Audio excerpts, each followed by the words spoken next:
in order to fix the damage done to the universities and to the higher education, a new policy should be taken by the government, which is very adventurous one, should be, but I don't think, because as it was rumored in Baghdad during the establishment of the last cabinet, this gentleman who is the higher education minister now, who is accused of being not having a proper academic certificate, who has been accused of being of having an Iranian nationality, who was accused of being narrow-minded, was appointed by the prime minister who rules, who heads the party they belong to. And it was rumored that this gentleman told the prime minister, "Give me the Ministry of Higher Education and I will filter it from any opposition to the regime." And this is what he is doing. He's filtering, he is segregating or sacking any sense of opposition or what he feels is an possible opposition to the government. And this, of course, happened after what we have known as the Arab Spring, because some of the demonstrations started to come out in Iraq, and these demonstrations were demanding reformation and the removal of the government, as it happened in Tunisia, in Egypt, and lately in Yemen. Of course, I would like to say some word about these things. Of course, the universities, you all know, are always the center of political opposition, are always the center which demand and look for reformation and improving the political situation in any country they live in, because they are the educated people. One of the excuses for removing Saddam Hussein from power, and I was one of the people opposing him inside Iraq, not in the way they think, but in a very peaceful and polite way.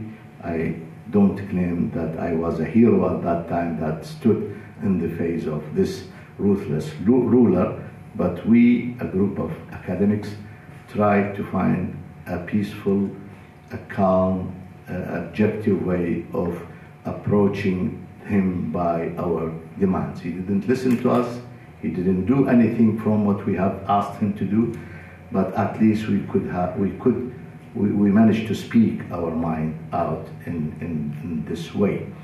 Now, one of the reasons was that Saddam Hussein could not be removed without foreign interference. Dictators cannot be removed without foreign interference, and that's why the United States took the decision to invade Iraq.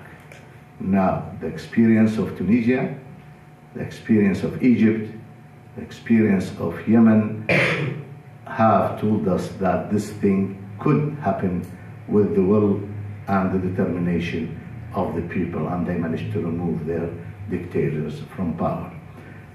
With that foreign intervention, we could see what's happening in Libya, and we have seen what happened in Iraq and with Afghanistan.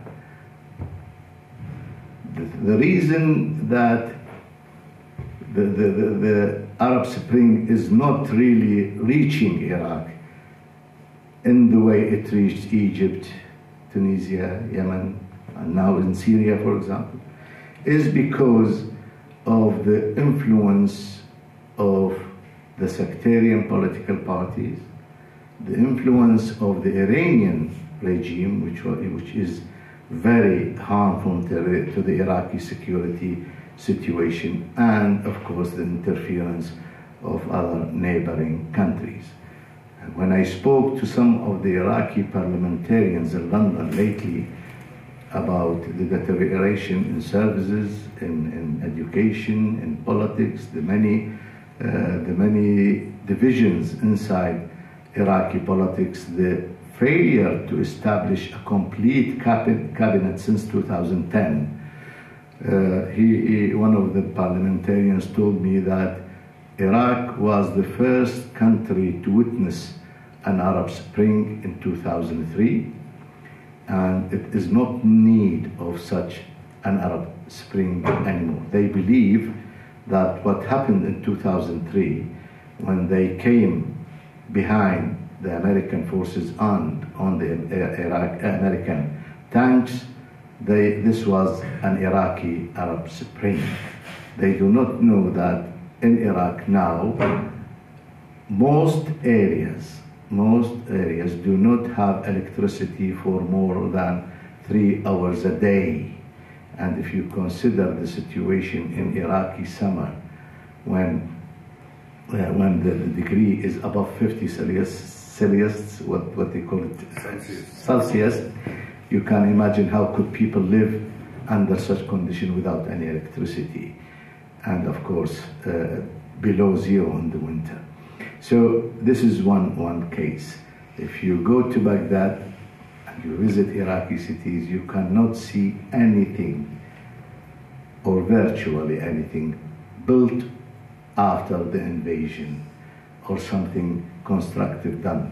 The telephone system is not working, the sewage system is not working, the electricity, as I said, is not working, and of course corruption, which put Iraq in the last 3 states of 187 states in the world. It is the third. Only Somalia and Myanmar, I think, are above them, or Afghanistan, sorry. So this is the situation in Iraq. Now the Iraqi government itself is speaking about the loss of almost $40 billion of its own money, revenues. They are not accounted for. Nobody knows where they have gone. The Iraqi parliament now, some people in the Iraqi parliament now, is filing a suit against the first civil ruler, Bremer, who issued the debattification law, the sacking of the army, the dissolving of the Iraqi armed forces, all these terrible decisions, and with them he put his hand on all Iraqi frozen money. The Iraqi parliament now is trying to file a suit against Bremer for $23 billion not accounted for, spent by him, or said to have been spent by him without any accounts and without any receipt or any proper way of it. If I could tell you this example just to end my talk. Under the sanctions, Iraq of 26 billion people, we were allowed to live for or under $3 billion a day paid by the United Nations to cover all the necessary needs of the Iraqi people. That's food, medicine, education, salaries, and other things, okay? Then this amount was doubled to $6 billion. With these $6 billion, the government at that time, and I'm not praising the government, but praising the people who lived under the sanctions, managed to ameliorate the Iraqi electricity, which was bombed by the Americans in 1991. Electricity used to come 3 hours, cut 3 hours, then 3 hours, come back, cut 2 hours, and so on and so forth. So it was done better. Of course, in the areas outside Baghdad, it was less than that, but there was some improvement in that field.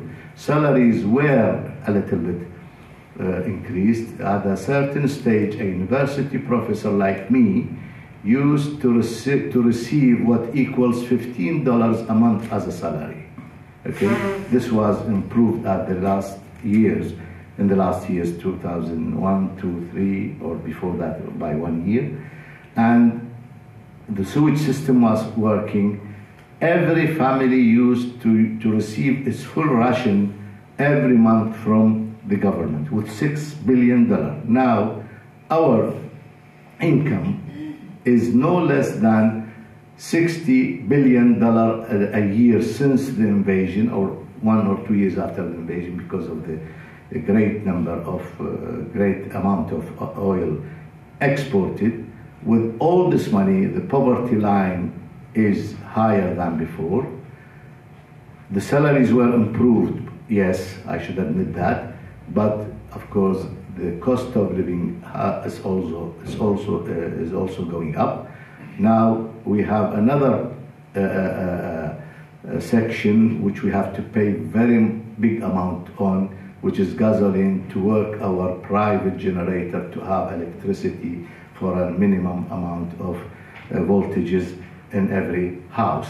So with this big amount of money, nothing was done positively to the Iraqi people. And if we hear, I don't know what you have here in Belgium, but if you come to London, I can take you to areas where Iraqis who were penniless before 2003, who were living on the benefit of the British government, now owns villas worth millions of pounds and flats worth millions of pounds in the city of London and around it. And the strange thing is that not a single person was questioned by the British government, where did he bring this money from? When I came to London in 2009, I transferred 15,000 pounds from my savings in order to live on them. The bank questioned me about the origin of this money. 2 or 3 ministers were sentenced by a court in Iraq for their corruption and for the amount of money they have stolen. One of them is living in London freely, and nobody is giving him back to the Iraqi government. And the second one, of course, he holds a British nationality. And the second one who holds an American nationality, was sentenced and imprisoned in the green zone itself by the then government in 2005. He was kidnapped by the American forces, put on a special plane, and flew to the United States, where he is living now. This is the way the corruption was fought, or is fought, in Iraq. I could continue and continue speaking about this saddening, or my saddening experience in Iraq and in the higher education system. But of course, I would like to stop here and hear what you have to question, if you have any question. Thank you very much.